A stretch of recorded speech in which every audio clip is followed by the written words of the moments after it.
So here we are, we've come back from seashore to Roushanna's Veld Sea base, and here we've got the loot. In the basket we've got Porphyra loot, we've got beautiful green Ulva loot, and we've got these lovely strips of kelp. So now we're going to see what Roushanna's going, what magic she's going to weave with it. How can we transform this into something even more delicious? Let's sort these out into species. Whoa, taxonomy workshop now.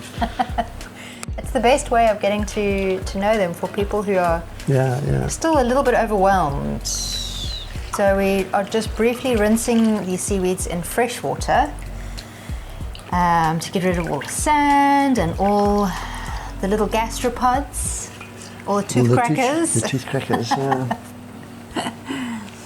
But we don't want to leave the seaweeds in fresh water for too long, otherwise all of the nutrients will actually get leached out into the water. It's amazing how much they've swelled up and rehydrated in such a short time. Look at all of this. Yeah, that's right. I mean, you were saying to us you don't have to take that much. Yeah. And then it's grown. It's like... Let's make some Nori chips. Sounds great. Yeah? We've got so much of this deliciousness here. I'm going to put the oven on. I'm going to preheat the oven to 180 degrees. A little bit of oil. Then I'm just going to use a piece of the seaweed to do it. Ah, that's it. No washing up. Eh? And then simple, you can help me. We're just going to place them on like that. And then they'll all shrink. And you don't even need to turn them over. And then afterwards we can season it with some smoked salts or paprika or a squeeze of lime. Oh, I'm getting hungry already. Well, it's hard work being down in those rock pools. Yeah. That's it. It's not hard. No. Once your oven is nice and warm, pop it in. The oven's on at 180 degrees. And after about 8 minutes, they'll be ready. As soon as you can lift them up like a chip, then you know they're done. If you lift them up and they are brownish in color, you've burnt them. So there's like a little small window period in between them being perfectly done and them being burnt. Okay. So it's good to keep a timer on these chips. And what are we going to do with the other guys? Yeah.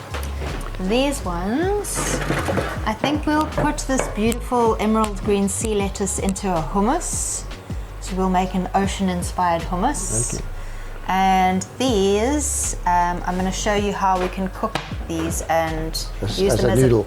As a pasta substitute.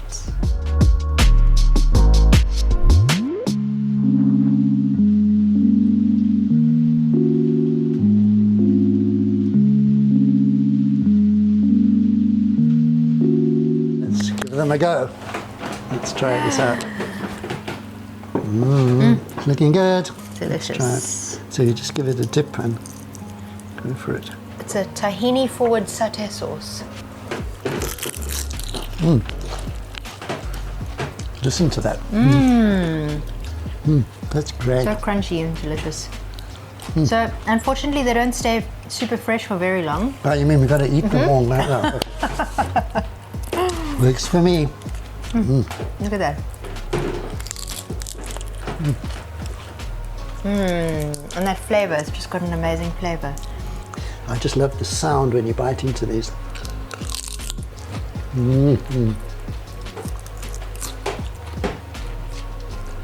Fantastic. There's not even any seasoning on there. It's amazing.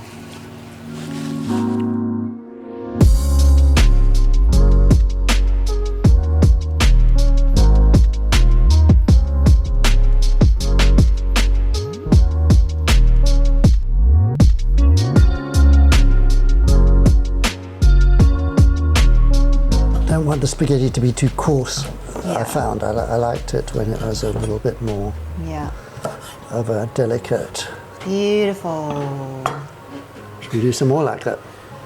No, it really is. I was thinking over in the kitchen. I love it.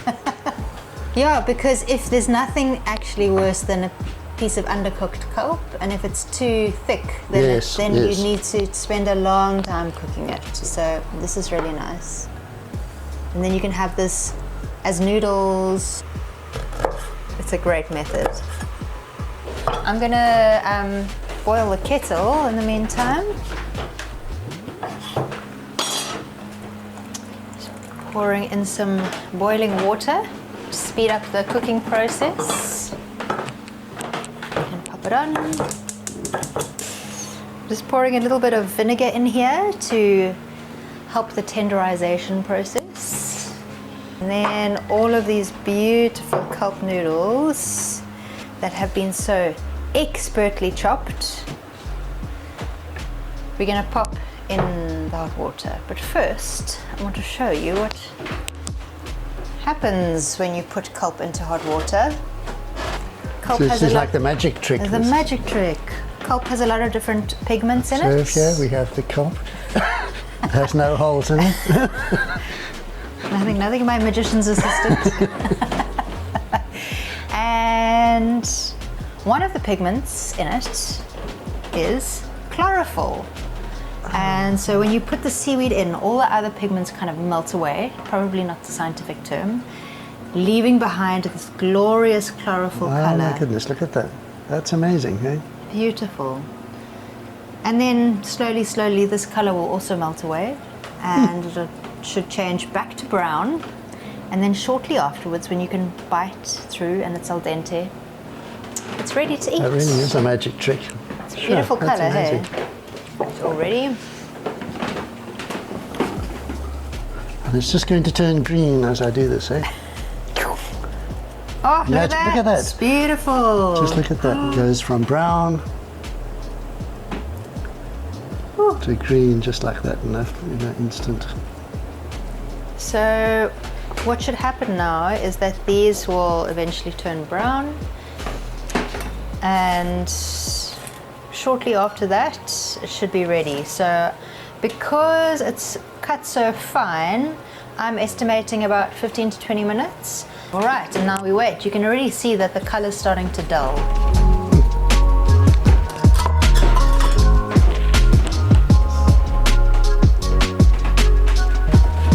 Okay, let's do this. You know, you can feel the edge of the pot was hot too. They look nice and soft. Perfect. So this we can reuse to cook rice or to make a broth. It's got a beautiful kelpy Already got flavour. nice flavour. So we want to just pour some water over this to stop the cooking process, otherwise it gets too overcooked. Look at that, beautiful kelp noodles. It's so soft. They're tender as anything. Oh, so good. Ooh, look at that nice long one. I'll just have a piece. Soft as anything. Very, very tender. And with like echoes of the ocean. Yeah, delicate taste, but it's going to be great with the sauce. Okay. Let's put this in a bowl.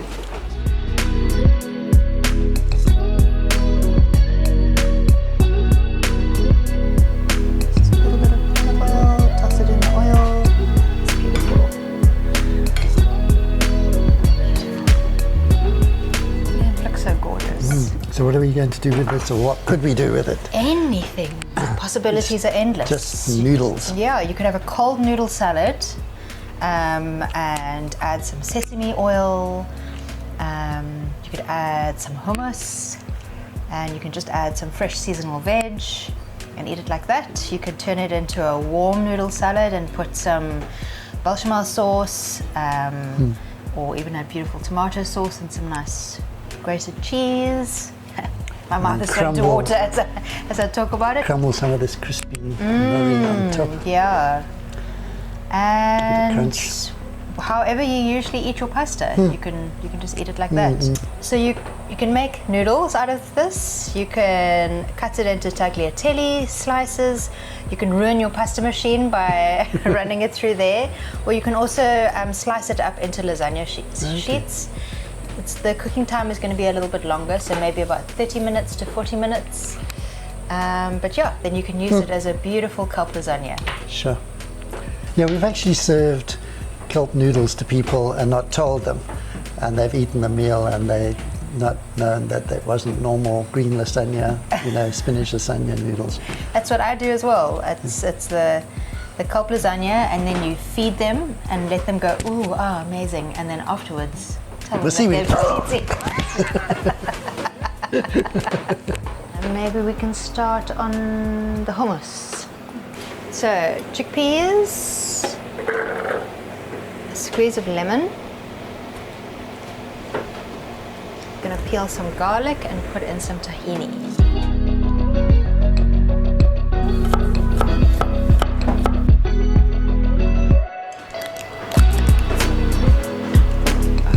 One teaspoon of tahini.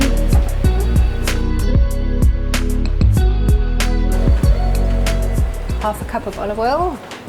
Well, meticulously measured. Yeah. Cooking is an art. Yeah. Baking is a science. Yeah. A little bit of salt, a little bit of pepper, a bit of salt, and should we put the sea lettuce in as well? That sounds like a good idea. Oh, How much of this do you think we should put in, Roushanna? all of it. Okay. Oh, look how beautiful that looks already. Yeah, It looks like an artwork.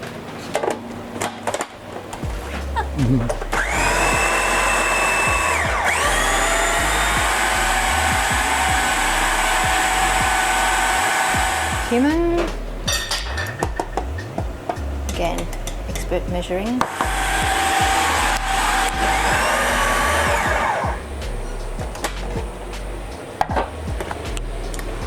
Beautiful, look at that. That looks fantastic. Nice Lovely colour.